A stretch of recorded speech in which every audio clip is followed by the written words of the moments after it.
Suvarmanın düzgün təşkili kənd təsərrüfatı bitkilərinin inkişafında və məhsuldarlığın artmasında mühüm rol oynayır. Yeni suvarma mövsümünə hazırlıq çərçivəsində əkin sahələrinə gedən su arxları və kanallar genişləndirilir, kollektor və drenaj sistemləri isə lildən təmizlənir. Görülən bu tədbirlər su istehlakçılarının vaxtında və itkisiz suvarma suyu ilə təmin olunmasına şərait yaradır.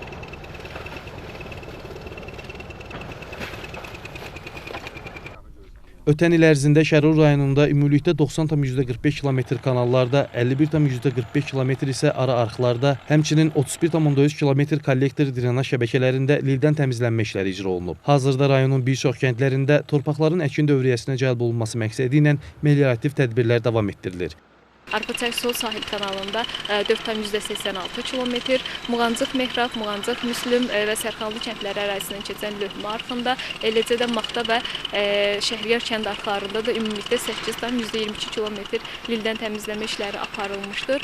Həmçinin kollektorlarda da lildən təmizləmə işləri davam etdirilir. Belə ki, Füsyan kollektorunda bu günə kimi 3,45 km lildən təmizləmə işləri yerinə yetirilib.